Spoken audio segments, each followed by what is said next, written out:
Welcome to the Leo.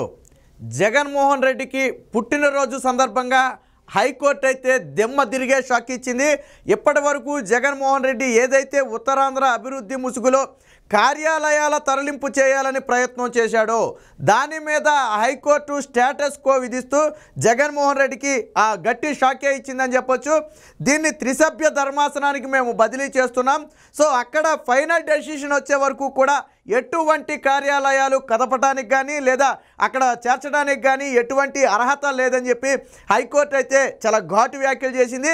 మనకు తెలుసు జగన్మోహన్ రెడ్డి విశాఖను రాజధానిగా ప్రకటించిన తర్వాత డైరెక్ట్గా రాజధాని పేరుతో విశాఖ వెళ్ళలేని పరిస్థితి. ఎందుకంటే ఆల్రెడీ కోర్టులో రాజధాని అంశం మీద కేసులు నడుస్తున్న నేపథ్యంలో, ఈ 3 రాజధానులు అమరావతికి సంబంధించి కేసు నడుస్తున్న నేపథ్యంలో డైరెక్ట్గా రాజధాని అని చెప్పుకుని వెళ్ళలేని జగన్మోహన్ రెడ్డి దొంగచాటిగా దొడ్డిదారిన ఉత్తరాంధ్ర అభివృద్ధి అని చెప్పి పారిపోవాలని చెప్పి ప్రయత్నం చేశాడు. అది కూడా ఎన్నికలకు ముందు. కానీ ఇక్కడే జగన్మోహన్ రెడ్డికి ఎదురు దెబ్బ తగిలింది. ఎప్పుడైతే ఎన్నికలకు ముందు ఇలా ఉత్తరాంధ్ర అభివృద్ధి పేరుతో పారిపోవాలని చూశాడో వెంటనే అమరావతి రైతులు దీని మీద మళ్ళీ కోర్టుకు వెళ్ళడం జరిగింది. జగన్మోహన్ రెడ్డి మోసాన్ని పోసగుచ్చినట్టుగా కోర్టుకు వివరించడం జరిగింది. కోర్టులేమీ పిచ్చాయి కాదు కదా. జగన్మోహన్ రెడ్డి అనుకున్నాడు, ప్రజలు పిచ్చోళ్ళు అనుకున్నారు. నిజంగానే ఉత్తరాంధ్ర అభివృద్ధి ముసుగులు వెళ్తున్నాడేమో అనుకున్నారు. రాష్ట్రం నడిబోటు నుండి రాష్ట్రం నలుమూలలను అభివృద్ధి చేయడం చేత కాదు జగన్మోహన్ రెడ్డి కానీ అనుకున్నారు. సరే, ఆ విషయాన్ని పక్కన పెడితే కానీ కోర్టులకు అన్నీ తెలుసు కదా. మేము ఆల్రెడీ అమరావతి కేసు విచారిస్తున్నాం కాబట్టి జగన్మోహన్ రెడ్డి దొంగ తెలివి వాడి పారిపోతున్నాడని చెప్పి కోర్టులు గ్రహించాయి.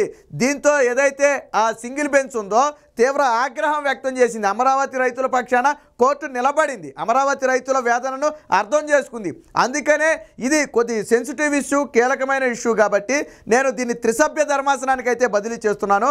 సో త్రిసభ్య ధర్మాసనంలో వచ్చే వరకు కూడా అక్కడ విచారణ జరిగి ఫైనల్గా డెసిషన్ వచ్చే వరకు కూడా మీరు ఎటువంటి కార్యాలయాలు తరలించడానికి లేదు, అలాగే ఏ అధికారులు కూడా వైజాగ్ వెళ్ళటానికి లేదు అని దీని మీద స్టేటస్ కో విధిస్తూ చాలా ఘాటైన వ్యాఖ్యలు అయితే చేయడం జరిగింది.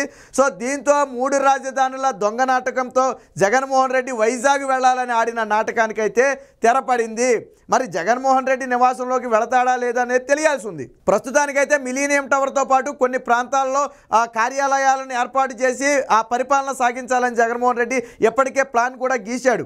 కానీ ఇప్పుడు మరి జగన్మోహన్ రెడ్డి ప్లాన్ బెడిసి కొట్టింది కాబట్టి ఈ ఉత్తరాంధ్ర ముసుగు భాగోతం కోర్టు సాక్షిగా బట్టబయలైంది కాబట్టి మరి జగన్మోహన్ రెడ్డి తాను 500 కోట్లతో నిర్మించుకున్న ఋషికొండ గుడ్డు కొట్టి నిర్మించుకున్న రాజభవనంలోకి ప్యాలెస్లోకి వెళతాడా లేదా అనేది ఇప్పుడు ప్రశ్నార్థకం. ఎందుకంటే తాను అక్కడుండి పరిపాలన మొత్తం కూడా వేరువేరు చోట్ల పెట్టి అక్కడ నుంచి రాజధానిగా ప్రకటించాలనేది జగన్మోహన్ రెడ్డి ప్రధాన ఉద్దేశం.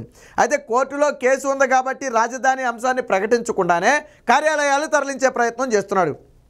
అంటే ఇది దొడ్డిదారిని కదా, మరి కోర్టులు దొడ్డిదారిని పారిపోతే పట్టుకోవా? అసలు 3 రాజధానులు అన్న జగన్మోహన్ రెడ్డి ఈ 4 ఏళ్లలో ఎప్పుడు 2019 డిసెంబర్ 17నో 18దో 3 రాజధానుల ప్రకటన చేశాడు. 2019లో చేస్తే 27 డిసెంబరు, 21 డిసెంబర్, 22 డిసెంబరు, 23 డిసెంబర్ అంటే 4 ఏళ్ళు గడిచింది. జగన్మోహన్ రెడ్డి 3 రాజధానులు ప్రకటించి అక్షరాల 4 ఏళ్ళు గడిచింది. మరి ఎక్కడైనా జగన్మోహన్ రెడ్డి రాజధాని పెట్టాడా? అన్నిటికీ మించి రాయలసీమకి ఎంత వెనుపోటు పొడిచాడు. కర్నూలులో హైకోర్టు పెడతానన్నాడు, పెట్టాడా హైకోర్టు? పోనీ కేంద్రాన్ని ఒప్పించాడా? హైకోర్టు చీఫ్ జస్టిస్ని ఒప్పించాడా? చీఫ్ జస్టిస్ ఆఫ్ ఇండియాకి లేఖ రాశాడా? కేంద్ర హోంశాఖను ఒప్పించాడా? కేంద్ర న్యాయశాఖను ఒప్పించాడా? లేదు కదా. అది నాటకం. ఎప్పుడైతే రాయలసీమ ప్రజలు తిరగబడతారేమో మీరు మా దగ్గర ఎందుకు రాజధాని పెట్టాలని నిలదీస్తారని హైకోర్టు పెడతానని నాటకం ఆడాడు. వాస్తవానికి హైకోర్టు పెడితే వచ్చేదేంటి? 2 టీ స్టాళ్ళు, 2 జిరాక్స్ షాపులు, అంతేనా? అంతకుమించి ఏమైనా వస్తాయి హైకోర్టు దగ్గర? రావు కదా. కానీ రాష్ట్రం నడిబొట్టిన అమరావతిలో హైకోర్టు ఉంటే అన్ని కార్యక్రమాలు అక్కడి నుంచే చేయొచ్చు కదా. కానీ జగన్మోహన్ రెడ్డి ఇక్కడే దొంగ నాటకాలు ఆడాడు. ఇప్పుడు కోర్టులు అయితే మొదటి నుంచి కూడా జగన్మోహన్ రెడ్డి 3 రాజధానుల బిల్లునే, అసలు జగన్మోహన్ రెడ్డి పెట్టిన బిల్లునే నిలబెట్టుకోలేక వెనక్కి తీసుకున్నాడు జగన్మోహన్ రెడ్డి. 3 రాజధానుల బిల్లు పెట్టాడు కదా అసెంబ్లీలో, తర్వాత నిలబెట్టుకోగలిగాడా? కోర్టులకు భయపడి ఏం చేశాడు? 3 రాజధానుల బిల్లుని వెనక్కి తీసుకున్నాడు. మరి అంటే జగన్మోహన్ రెడ్డికి ఆ బిల్లు పెట్టే ధైర్యమో లేదు, పోనీ వైజాగ్ రాజధాని అని చెప్పే ధైర్యమో లేదు, రాజధాని పేరుతో నేను అక్కడ భవనాలు కడుతున్నాను లేదా అక్కడ కార్యాలయాలు పెడతాను అని చెప్పే ధైర్యం లేదు. మరి నువ్వే ముఖ్యమంత్రివయ్యా జగన్మోహన్ రెడ్డి? మన రాజధాని ఏది అని అడిగితే ఈ 4-5-4.5 ఏళ్లలో ఏం సమాధానం చెప్పాలి? 3 రాజధానులు అందామా, నువ్వు కట్టలేదు. అమరావతి అందామా, దాన్ని నువ్వు నాశనం చేసావు. ఏమని చెప్పాలి రాజధాని అని? నువ్వు చెప్పింది చేయలేదు, ఉన్నదాన్ని నువ్వు బాగు చేయలేదు.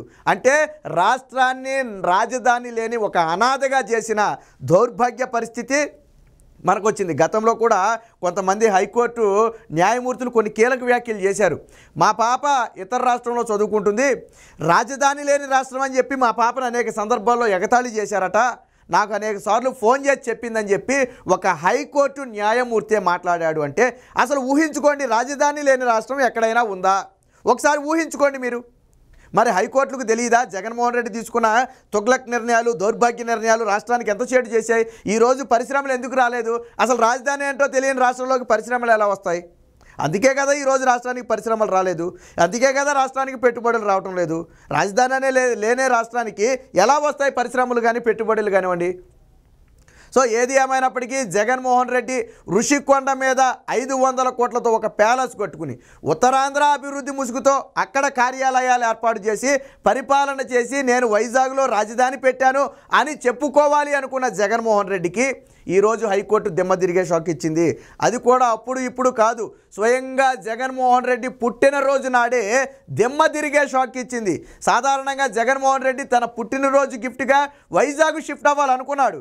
బట్ అదే పుట్టినరోజుకి గిఫ్ట్గా హైకోర్టు నువ్వు ఇక్కడి నుంచి కదలటానికి కుదరదని చెప్పి స్పష్టమైన ఆదేశాలు ఇచ్చింది. అంటే ఒక విధంగా చెప్పాలంటే జగన్మోహన్ రెడ్డి పెడరెక్కలు విరిచేసింది. జగన్మోహన్ రెడ్డి ఇప్పుడు ఎలాగలడా కాదని, ఇప్పుడు వైజాగ్ని మార్చగలడా? ఉత్తరాంధ్ర అభివృద్ధి అంట, మరి రాయలసీమ అభివృద్ధి అది? నువ్వు ఉత్తరాంధ్ర అభివృద్ధికి అక్కడ కార్యాలయాలు పెడుతున్నావు, ఓకే, మరి రాయలసీమ అభివృద్ధికి అక్కడెందుకు నువ్వు కార్యాలయాలు పెట్టవు? రాయలసీమ ప్రజలు ఎందుకు మీరు ప్రశ్నించరు? రాయలసీమ ప్రజలకి ఎంత అన్యాయం జరుగుతుంటే ఎందుకు మీరు నిలదీయరు? అమరావతి అభివృద్ధి చెందితే అది రాష్ట్రం మొత్తం కూడా వ్యాపిస్తుంది. పోనీ జగన్మోహన్ రెడ్డి చెప్పిన వైజాగ్ అభివృద్ధి చెందినా మాకు వ్యాపిస్తుందని మీరు అనుకోవచ్చు. చేశాడా అభివృద్ధి? అక్కడ కొండలు గుట్టలతో సహా ఒక సముద్రమే మిగిలింది, మిగతాదంతా కూడా దోపిడీకే గురైపోయింది. కాబట్టి జగన్మోహన్ రెడ్డి ఆడేది మొత్తం కూడా నాటకమే. రాజధాని ముసుగులో వైజాగ్లో కబ్జాలు, భూ కబ్జాలు, ల్యాండ్ సెటిల్మెంట్లు ఎక్కువైపోయాయి. రాజధాని ముసుగులో అక్కడ ల్యాండ్ వాల్యూని పెంచి అమ్మేసుకుని కోట్ల రూపాయలు దోచుకోవాలనేది వాళ్ళ ప్రధాన ఉద్దేశము. జగన్మోహన్ రెడ్డి ఋషికొండ మీద గుండు కట్టి 500 కోట్లు పెట్టి కట్టిన ప్యాలెస్లోకి ఇప్పుడు జగన్మోహన్ రెడ్డి అడుగు పెట్టే పరిస్థితి కనపట్లేదు. పాపం తన సతీమణికి వెళ్ళేలోపు ఋషికొండ మీద ప్యాలెస్లోకి ఎలాగైనా వెళ్ళాలని చెప్పి జగన్మోహన్ రెడ్డి చాలా బలంగా నిర్ణయించుకున్నాడు. ఎందుకంటే బహుశా భారతీరెడ్డి గారు అడిగి ఉంటుంది ఋషికొండ మీద ఆ బిల్డింగు. భారతీరెడ్డి గారు బహుశా గిఫ్ట్ అడిగారేమో, తన బర్త్డే గిఫ్ట్గా ఏమైనా అడిగారేమో. జగన్మోహన్ రెడ్డి కట్టడం అయితే కట్టాడు, 500 కోట్లు ప్రజల సొమ్ము పెట్టి కట్టాడు. కానీ బట్ ఇప్పుడు అక్కడికి వెళ్ళే సాహసం మాత్రం జగన్మోహన్ రెడ్డి చేయలేని పరిస్థితి. ఎందుకంటే కోర్టులు అడ్డుపడుతున్నాయి. న్యాయ వ్యవస్థ కన్నా లేకపోతే జగన్మోహన్ రెడ్డి ఆడిందే ఆట, పాడిందే పాట. 4 ఏళ్ల నుంచి అమరావతి రైతులు రోడ్డెక్కి నిరసన చేస్తే కనీసం వారి సమస్య ఏంటని అడిగిన పాపాన పోని జగన్మోహన్ రెడ్డి ఈరోజు ఉత్తరాంధ్ర అభివృద్ధి ముసుగులో పారిపోయే ప్రయత్నం చేశాడు. సో ఏది ఏమైనప్పటికీ ఈరోజు హైకోర్టు అయితే జగన్మోహన్ రెడ్డికి దిమ్మ తిరిగే షాక్ ఇచ్చింది. ఏదైతే కార్యాలయాలను వైజాగ్ తరలించాలనే కుటిల ప్రయత్నం చేశాడో ఆ మొత్తానికి కూడా బ్రేక్ వేస్తూ ఈ కేసుని త్రిసభ్య ధర్మాసనానికి బదిలీ చేస్తున్నాం, అప్పటి వరకు కూడా స్టేటస్ కో అమల్లో ఉంటుందని చెప్పి హైకోర్టు తేల్చి చెప్పింది. ఇది జగన్మోహన్ రెడ్డి పుట్టినరోజు నాడు తగిలిన అతిపెద్ద షాక్గా మనం చెప్పుకోవచ్చు.